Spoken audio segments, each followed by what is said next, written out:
อ๋อถมให้มันลึกๆแน่เนาะเออโดยโอ้ตีนเสามันใหญ่กว่าเพื่อนจะดีด้วยนี่เนาะมันจะดีน้อย เนาะเคยใช่เลย ทางโรงเรียนใหญ่กว่าเด้อพี่น้องก็ปุ๊บเนี่ย ใช่เลยเพื่อนซูมได้เลย ฮะ เพื่อนซูมวิวงามมันบอกพูดสิป้าวิวพูดนะ บ๊ายบายเชียร์จะเล่าบ๊ายบาย วิวก็สูงเฮือนก็งามเนาะพี่น้องเอ้ยอันว่าทางขึ้นนี่สิขึ้นหน้าบ้านเฮือนสาวกมีนี่บ่นี่นะ ด้วยแต่หน้าบ้านหน้าชาวนะมันคืออันนั้นน่ะมันเจือนหมดเลย เอ้าสุโตก็หาซื้อกระสอบมาหาดินนี่ลงไปทิ่มไซบ่อยากให้มันเจือน เดี๋ยวสิเอารอใส่ ล้อน่ะบ่ได้ลูกล้อมันก็เวลาฝนตกมามันก็เจือนเอาคือเก่าขี้ดินคันเฮาใส่กระสอบแล้วเฮาไปทิ่มไว้น่ะบ่เปื่อย กระชอบละเฮาไทยกระชอบแบบนี้ซื้อแล้วเฮาเอาดินมาถม บ่เฮาเอาดินใส่กระสอบเนาะมันก็มัดปากมันก็ไปทิ่มไว้พูดแหละนั่นก็ดีนะมันบ่เอาเจือนอีกเนาะโดยมันบ่เจือนอีกบัดนี้นะมันก็สิอยู่ได้โดนขึ้นแม่นบ่ลุงว่าแม่ลุงบอกสาวกงมีอยู่แต่ว่าเราบ่มีเงินซื้อ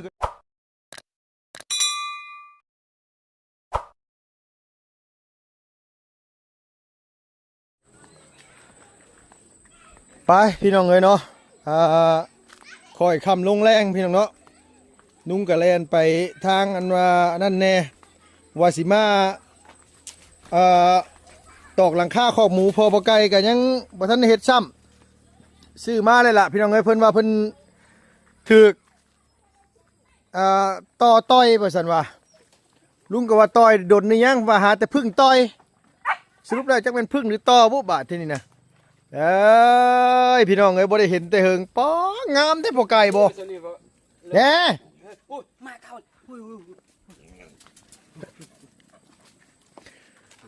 อัดเข้าลูกใส่อันว่ามันบ่พอจะว่านะไม่นะบ่โดยตัวนี้มันบ่ถึงบ่ตัวนี้บ่ถึงบ่บ่ถึงกะพอดีได้สำนี้โอเคแล้วงามแล้วโดยคักแล้วสำนี้นะไล่มาอีกเส้นนึงจะว่าพอบ่ไม่เอาเส้นนึงก็ค่อยตัดเป็น2เส้นเลยเส้นนึงตัดเป็น2เส้นเนาะโดยเอามาพาดซะหั่นอีก2ตัวใส่บังเนาะโดยถึงบ่บ้าพี่น้องเอ้ยบาทที่นี่เพิ่งละน้อยนึงได้ลุงเอ้ยฮะสำนี้บ่ลงไปสำนี้ก็งามนี่มันกายตัวนี้บ่ทางนั้นที่มันบ่ถึงบัดนี้นะบ่เอาสำนี้แหละพอไกลสำนี้พอแล้วสำนี้พอแล้วบ่ถึงลุงอ่ะโอ้ข่อยก็บ่ได้ไปวัดเบิ่งข่อยเอาว่าเอาก็ลืมเขาคิดว่าลุงไม่ได้ซื้อลุงคือซื้อค่อยให้ลุงไปเบิ่งก่อนน่ะโอ้ยมาตัวนี้เข้ามายังไงนี่เนี่ยหนูจ่าใช่หรอโอ้ยเขานึ่งนะลุงเนาะโดยพูดเลยกินลุงโดยพอดีได้แล้วสำนี้ก็พอแล้วบนต้องยาวไปไหนก็ได้สำนี้พอแล้วเขาซื้อมาสำนี้ก็ได้แล้วโอ้ยเนาะงามนะพอไก่เนาะโดยตุยเรื่อยโดยค่อยไปว่าอันบ้านอันเมนงเลี้ยงเมื่อวานนี่ตัวงามฮู้ก็ฮู้ข่อยอยากถามซื้อเขาเจ้าบ่ขายให้ข่อยเขาเจ้าว่าเอาไปไว้ไปเฮ็ดฮีทเขาเจ้าว่าโอ้ยข่อยก็เลยว่า4-5โตแล้วมีแต่หมูแม่เด้โอ้ยคักแล้วจะได้ตัวนั้นมีแต่ตัวงามตุ้ยซะโอ้ยเป็นแต่แพงแฮงจะได้เป็นหมูเรานี่เนาะโดยข่อยก็เลยว่าขอซื้อแหน่บัดเราบอกว่าบ่ขายเอาไว้เฮ็ดฮีทว่าซั่นว่าข่อยว่าโอ้ยเฮ็ดฮีทก็ซื้อใหม่บ่ได้บ่ว่าทั้งนั้นหมู่ลายอยู่แล้วทั้งนั้นน่ะมีแต่ว่ามื้ออื่นน่ะข่อยสิเอาให้เจ้าคนแห่กระทรายมาไว้นี้มาไว้หม่องนี้แล้วเอาปูนมาเทซะนี่เลยเฮาก็ผสมอยู่นี่เลยแล้วเฮาก็กวดอยู่นี่เลยเนาะเจ็บแฮงบ่มือเจ็บฮะตอกเสานี่ตอนลุงมาก็ยังตอกได้เฮาก็บังกินนี่ก็ยังตอกได้ตอนลุงมาเฮายื้อโดยเฮาลองแล้วกินนี่นะตอกได้มีแต่ว่าไม้น่ะไปอันว่าเอาไม้อันว่าอันสาวก็มีมาหั่นก็ได้ตัวนึงอื่นมาตอกใส่โดยสบายดีเด้อเด้อพวกไอ้เด้อสบายดีรอบแรงๆพี่น้องเอ้ยพอดีว่า สิมาเฮ็ดคอกหมูมื้อนี่แหละ น้องนั่นจ๋า พอไก่ข่อยยังเว้าอยู่เห็นบ่มันบ่มีแนวเฮ็ดน่ะกกล้วยน่ะมันกัดกินน่ะ มันกัดเอง กัดเองข่อยยังเว้าอยู่บ่ต้องเฮาบ่ต้องอันว่าป๋อพี่น้องไงพวก สิ นี้ โตแห่งญาติกินลุงกัน โด มี ย หมูมัน ฟ้า เป็นตะแพงเนาะ เอาสบายดีเด้อแม่ไก่เด้อสบายดีโดยข่อยไปเมื่อวานนี่ไปบ้านเมียไอ้ดีเมื่อวานนี่ตัวละเขาว่าขายตัวละประมาณ800,000หรือล้านหนึงก็มีมาพอซื้อซั่นงามดีเด้อพวกไก่อุ้ยใหญ่กว่านี้ ตุ้ย ใหญ่ที่แห่งใบ ตุ้ยกว่านี้งามกว่านี้อีกหมู่บ้านเมียไอ้ดีก็หลายอยู่เลย โอ้ห้าเบิ่งชีมีบนเราขาย โดยมันมีเฮือนหลังหนึงเพิ่นบอกว่ายับลงไปทงผู้เพิ่นว่ามันมีป่าเลยเราเลี้ยงอยู่ป่าน่ะหลายนั่นน่ะล่ะวะ เห็นซื้ออยู่โพนใครไปซื้ออยู่เฮือนพอเท่าพอเลี้ยงนะ โดย มัน ไปบ้าน สิดี พุ่นดีก กว่า ว่าข่อยว่าได้ไปพุ่นดีกว่าเฮาไปหาเลาะซื้อเอาแบบว่าเฮาซื้อย่างมันอันนี้แบบนี้ไป นี่ครับได้แล้วเฮาก็ป้อนไปแล้วเฮาก็แก่มาเนาะ บ่ มัน ใส่เป้าก็ได้ บ่ใส่กระเป๋ามันอันตรายโพดอย่ามันตายมาฮอดน่ะ ซื้อเมียนตัวนี้เนาะ โดยเฮาไปแต่เช้าแล้วเฮากลับมาตอนแลงซำนี้เฮาจังมาฮอดพี่นะถ้ามาช่วงเที่ยงช่วงนี้อย่ามันตายเฮ้ย กันได้ไปซื้อละพาน้องเมียพอเลี้ยงไปซื้อไปน้ำเราฮู้หมดแต่ละบ้านน่ะบอนเขาขายนะ โดย เฮาไปยังบ่มีจุดบอนเขาขาย โดย บอนมี อันให้น้องฟุกไปอันพาไปหมู่บ้านนี่นะ เออ แต่ว่าเจ้าหนึงน่ะมันยังน้อยมันฉันได้ออกนุ่มแหละ เออ กับอันน่ะเขาเจ้าไปนาเขาเจ้าไปสวนเลยเขาเจ้าบ่มีอันว่าพ่อแม่เขาเจ้าบ่อยู่เฮือนเขาเจ้าขายบ่เป็น โอ้ ได้จะลืมซำนี้ก็พอดีแล้วลูก โดยโอ้แต่ซ้ ลืมซำนี้ก็ดี ำแต่ซ้ำนี่ก็ยังงามเลยมึงนี่มีแต่ตัวงามบ่ที่นี่น่ะ ก็คักก็ละคือลุงเว้าแล้ว โดย หมู่แต่เฮาเองนี่ครับ โดย โอนยังบ่แพ้เขาแล้ว โดยแมนเฮาไปซื้ออยู่พุ่นมาแหละแบบว่าปล่อยขังไว้เลยก็กล้วยน่ะคัดเองกัดเองแน่เนาะ กัดเองแล้วใบมันเรากัดเอง เงามันเพิ่นก็กัดเองแน่เนาะ เองเราบ่ได้ตัดแต่ ข่อยยังว่าอยู่ก็กล้วยยังสิไปก็กล้วยอ่อนนี่เฮาเอามาทิ่มมันสมมุติว่ามันใหญ่แล้วนะ มันกินอะไรเด้อ เฮาเอามาทิ่มเป็นลำแล้วบ่ต้องทิ่มแบบ แม่น บ่ต้องไปฟานไปต้มให้มันฟานต้มแล้วมันสิยามหมูนี่ บางใบมันบนก็ตัวจะออกใหม่ๆเนี่ยตัวอ่อนเรากินตาม โดยคันแขวเด้ โอ้กิน แม่แก้ว กินคักไอ้โลพุ่นน่ะพี่น้องเอ้ย บางตุย อ่า มีหมูสองโตคักญาติกินลูกเนาะ ใหญ่ไวเนาะ อืม ถือว่าใหญ่ไวเลย ตอนทำมายังจอยๆอยู่อันนี้เริ่มตุยๆอยู่ไปให้เมียไปแกงบอนแน่ โดย ผสมกับแฮม ซื้อสังกะสีมาให้เพิ่นแบบบ่ได้มาถามมาวัดเลยพี่น้องเอ้ยลุงกะมันหลายมือเลยว่ามันหลายเวียกแน่กับปืนนี่สิเทพื้นอันนี้แหละปืนให้มันแล้วซะ บ่เทิงประมาณ20เส้นบ่เทิงลูก ฮะ 20เส้นทำยามันแหละ ได้อีดอกมั้งค่อยว่า เดี๋ยวนี้ก็จะเอาตัวเก่าอีกผัดใส่ทางหลังเป็นมันทำใส่เป็น บ่เป็นหยังนะพอไกลได้อีดอกอย่ามันตกไปไกลเพราะไกลอีกบ่ยังดีค่อยบ่เอาตัวสั่นมากว่านี้อีกตอนแรกค่อยว่าสิเอาสั่นกว่านี้อีกเด้ เดี๋ยวนี้เอาบ่เทิงลูก อ่ะ ลบเอาเด้ อิ่มแล้วว่ะนี่อิ่มแล้วไก่ให้ลุงมาหมูหน่อยนี่เอาให้ลุงบ่เอาให้ลุงมาหมูนี่ คอยจะกออยู่นี่ลุงคอยอยู่นี่คอยจะเอาไว้ให้มันเย็นตัวนี้คอยกอยันกอเพียงนี้เอาบอกได้ เจาะ สอง ไม่อยากมันยัน บ่ก็ก็ได้ ฮ้อนใส่กอลุง บ่ฮ้อนมีแต่ว่าฮ้อนยามฝนเนี่ยขอยยันมันเปียกยันมันเปียกยันมันแฉะยันมันมีหม่องนอน ลุงเนาะ ฮะ เปื้อน มันเปื้อน ตัวนี้ละอัดเพียงนี้ลุงเนาะ ฮะ เพียงนี้เนาะยันนำเขาเนาะอัดเพียงนี้เนาะใส่บอกอันหนึ่งเนาะ อัดบ่ แมันอัดยันนำมันพระสะเนี่ยอัดเพียงนี้ก็ว่าพอเท่าเส้นนี่ บ่มีแต่ว่าเฮาไทยนี่ ใส่ ฮะ ไปกองเขานี่ เฮาไทยนี่เนี่ยก็มีแต่ว่าเอาไม้แป้นนะไม้แป้นมาอันนี้ไว้แล้วเฮาก็เท ตัวใส่บล็อก บอกเก่าก็มีเรือแต่เอาแต่พักนี่นะลุงแต่นี่เราปล่อยให้ เอาแล้วมาตัวนี้มันอย่าครบขาหมูได้พอใกล้ไล่ออกแม่เอาแล้วเพิ่นนี่เนาะสวบ เคยเข้าเลยแล้วมันบอกกัด หน่อยมันอยากสวบเมื่อกี้นี่นะกูจีดได้เหยสวบพันก็ได้ พอดีงามสำนีลุงเนาะ แมนพอดีงามนะ ลืมทำลุงพอดีวะสำนีวะ พอดีแล้วอันนี้นี่มองเพิ่นท่ายเพิ่นขี้พี่น้องเอ้ยมองนี่ เราหูเอง หน่อยฮู้เองเวลาปวดขี้ปวดท่ายมองนี่คือเฮาสิส่วนหลายข่อยว่าเราสิบ่นอนทั้งนี้เราสินอนทั้งพุ่นข่อยเบิ่งนี่นะ ตามอยู่บัง แม่นบ่ บอกคันฝนตกคันว่ามันนี่มันก็เข้ามานอนเองมันดอกบ่ยากหรอกฮะตัวนี้นะอ๋อในเวลาธนาเนี่ยมันมีลูกเต้าเขาเยอะหักต่างหากเอกใส่ต่างหากเอก โดยแม่น ลูกเต้า โดยนะโอ้คอดอีกได้พุ่นน่ะ มันคันแควมันกัดเขาจะจ้องให้มันทบมาแล้วกัดเอง เลยกัดเองบ่น่ะ แม่นกัด มักมีมักหยังก็กินบ่พอไก่ นี่เบิ่งลูก ฟ้าหลุดซุมื้อซุมื้อ ลมก่อนตอนนี้ขาดแล้ว โดยโดยมีแต่ว่าเฮาปูพื้นปูหยังเรียบร้อยแล้วก็มีแต่ว่ากระมุงแล้วก็ได้แล้วซำนี้แหละเข้ามาหลายตัวกัดแท้ๆได้มาเนี่ยเห็นบ่ เราหึ่นเห็นหมู โดย เห็นหมูอ่อนแล้วมาหึ่นกัดปะนี่ยัดลม โดยมีแต่ว่า ใช้คำนี่ยาละมันพอดีแล้วสิจะบ่ให้มันติงยาละ บ่เฮาเทพื้นเฮาเทนั่นใช่ก็อยู่ดอกเทอันนี่ใช่อันว่าปูนยังเหลือจักสอบนะ2สอบบ่เฮาคันมาพอเอาของมีก็ได้ สอบนึงก็ได้แล้ว ประมาณสอบครึ่งแหละปุ๊บ เพราะว่าขอบนี่เฮาก็ยังบ่เทได้พอไกลเขาต้องเทสิขอบนี่น้ำประมาณนี้แหละเพียงเนาะโอเคไปพอไกลไปมีแต่ว่ามื้ออื่นจังว่ากันมื้อนี้ว่าเฮ็ดโดยบ่เฮ็ดมื้อนี้พี่น้องเอ้ยแต่ว่าพอไกลแล้วต่อตอดเห็นว่าต่อตัวใหญ่บ่พอไกล เอ้ย ตัวใหญ่บ่ต่อน่ะ โอ้ใหญ่ลุง แม่ใหญ่ๆน่ะบ่แม่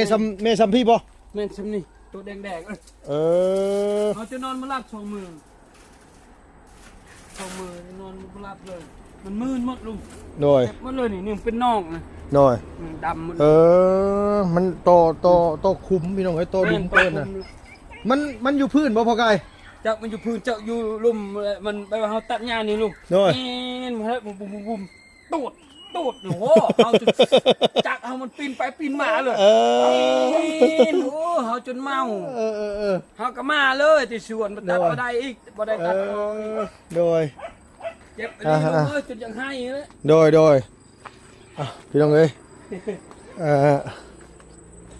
เดี๋ยวไปเบิ่งกันว่าไม่หลอกขอกตาเฮือนนั่นว่าน้องเลี้ยงก่อนไปฮอดขั้นตอนอะไรเด้อพี่น้องเอ้ยเนาะเพิ่นกบเพิ่นไทยไป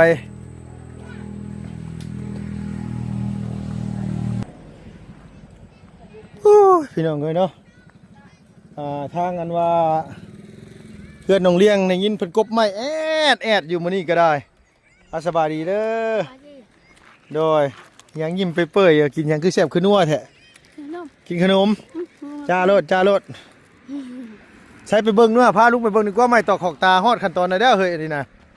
บ่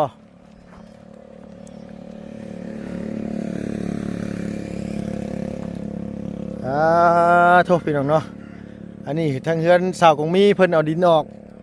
แล้วเป็นที่เรียบร้อยพี่น้องเอ้ยเนาะดินดอนตอนหญ้าที่มันนั่นว่าเหลืออยู่ในหลังคาหยังตั้งเสาเทคานเฮือนน้องเพิ่นโดยไม่เพิ่นกบมื้อนี้เนาะลูกหลานเนาะเพิ่นเริ่มกบมื้อนี้บ่หรือว่ากบแต่หึงน่ะกบมือนี่ กบมื้อนี้เลย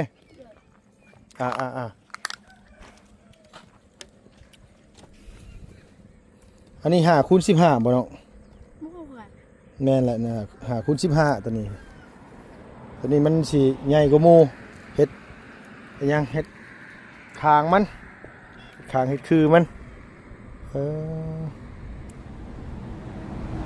โดย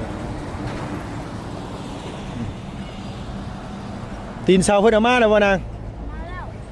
ใส่ เต่า เก้าต้นไผสั่งมาลูกล่ะ ทาวดาล่าว แต่ลาว ด้วย โดย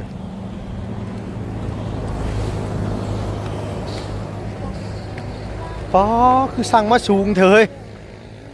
บ่ โอ้โหขยัน คือสั่งมา 1 เมตรคนไหนลุง นั่นแหละจังหวะคือสั่งมาสูงแท้ บ่คอชิทมให้มันแน่นเด้ อ๋อถมให้มันลึกๆแน่เนาะ แน่นคอชิทมสิ่งนี้ โดย อ้ตีนเสามันใหญ่กว่าเพื่อนจะดีด้วยนี่เนาะ มันจะได้น้อย เนาะ มันค่อยง่ายเลย ทางโรงเรียนใหญ่กว่าเด้อพี่น้องก็บ่เป็นไง ง่ายเลยเฮือนสูงดิลูก ฮะ เฮือนสูงวิวงามมันบอกโหสิป้าวิวพุ่นน่ะ บ๊ายบายเชจะเล่าบ๊ายบาย วิวก็สูงเฮือนก็งามเนาะพี่น้องเอ้ยอันว่าทางขึ้นนี่สิขึ้นหน้าบ้านเฮือนสาวกงมีนี่บ่นี่น่ะ ด้วยแต่หน้าบ้านหน้าชาวนะมันคืออันนั้นน่ะมันเจือนหมดเลย เอ้าสุโตก็หาซื้อกระสอบมาหาดินนี่ลงไปทิ่มไซบ่อยากให้มันเจือน เดี๋ยวสิเอารอใส่ ล้อน่ะบ่ได้ลูกล้อมันก็เวลาฝนตกมามันก็เจือนเอาคือเก่าขี้ดินคันเฮาใส่กระสอบแล้วเฮาไปทิ่มไว้น่ะบ่เปื่อย กระสอบละเฮาไทยกระสอบแบบนี้ซื้อแล้วเฮาเอาดินมาถม บ่เฮาเอาดินใส่กระสอบเนาะมันก็มัดปากมันก็ไปทิ่มไว้ทิ่มไว้ทิ่มไว้ พูดแหละ นั่นก็ดีนะมันบ่เอาเจือนอีกเนาะ โดยมันบ่เจือนอีกบัดนี้นะมันก็สิอยู่ได้โดนขึ้นแม่นบ่ลุงว่า แม่ ลุงบอกสาวกงมีอยู่แต่ว่าเราบ่มีเงินซื้อกระสอบบ่หรือว่าใดๆเอาแท้ลุงบอกอยู่ว่าจะน่ะฝนตกลิ้นยามเดือน9เดือน10มานี่เดี๋ยวมันร้านจะเป็นให้ช่วยนาคุณมีเด้อ ฮะ ร้านจะเป็นช่วยชาวคุณมี บ่เฮ็ดซอยสิไปใช้ทางขึ้นเฮือนเจ้าแม่นบ่ล่ะ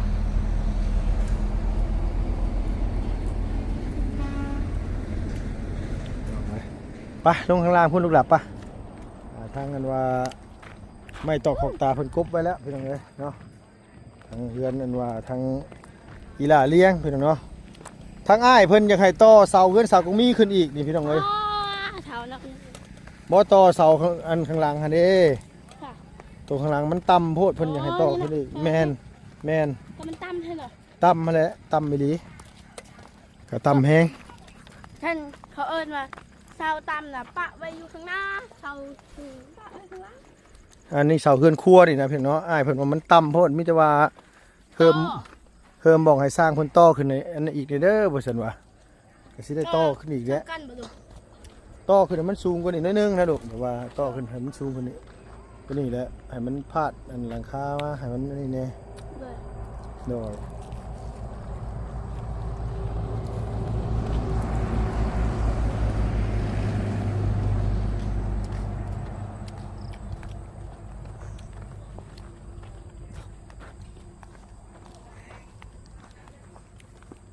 มันต่ำโพดเนาะเรียงเจ้าว่าต่ำบ่ลูก เลยต่ำนี่มันนี่สามเสาที่ต่ำทางนั้นก็ต่ำอยู่หรอเบิ่ง โดย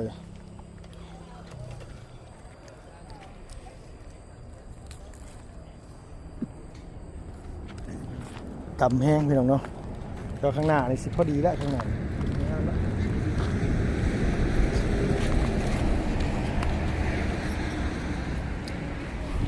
บอกกะน่าจะพอเลยละพี่น้องบอกเนี่ย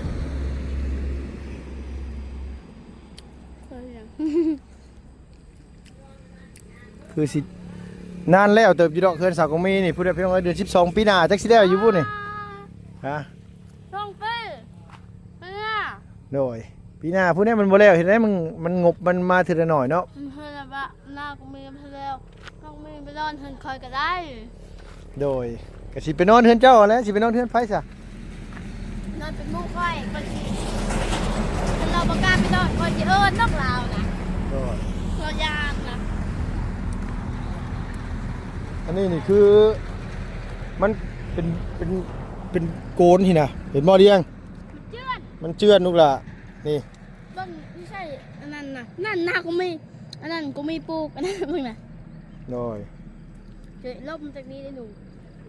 ปลูกหัวจิงไข่กับปลูกมันติดแล้วหัวจิงไข่นะเพียงไง พามันติดแล้วนะลูกงาม มันติดแล้วแต่หัวจะหัวจิงไข่แต่ว่าทั้งนี้ทั้งนั้นคือน้ำมันไหลเบิดโพเบิดพูหน่วยนี่พี่น้องเอ้ยมันไหล นี่ฮะเขาจะทมแบบใดแบบนี้ เอาก็คือลุงว่าวนะหายใส่กระสอบแล้วมาถิ่มลงกับเวลาน้ำไหลลงมามันไหลผ่านกระสอบไปกระโบเป็นหยังมันกระโบเจือนอีกลูกล่ะ เขาต้องเอาลายกระสอบประมาณ10 สาวเนาะ โดย ประมาณนั้น โดยซื้อกระสอบมาใส่ ทิ่มลงใส่กระสอบเดี๋ยวทิ่มลงมันก็แน่นถ้าเจ้าบ่ใส่กระสอบมันก็บ่ได้ เอาดินซื้อๆทมมันบ่ได้ บ่ถมไปซื้อมันก็ไหลไปคือเก่ามื้อหน้ามามันก็บ่ได้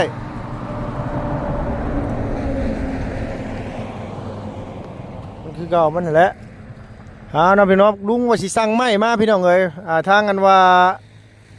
คนขายไม้ก็จักเพิ่นเว้าได้ใดเว้าปิ้นไปกลับมาอยู่เดี๋ยวก็ว่ามีเดี๋ยวก็ว่าบ่มีเดี๋ยวก็ว่าได้เดี๋ยวก็ว่าบ่ได้ลุงบ่ให้มาส่งแล้วมีแต่สิลุงสิสั่งเจ้าไม้เอาบาดที่นี่ก็ได้เสียเวลาลุงโอ้ยโอเคลูกหลานสบายดีปะลุงเด้อลูกเด้อมื้อใดเพิ่นว่าเพิ่นสิย่อ บ่ฮู้คือกันยังบ่ทันฮู้เพราะว่ามันยังบ่ทันแล้วเด้ลูก ไม้มาครบบ่ได้บ่ไม้ ครบแล้ว เสาได้ซะ สาว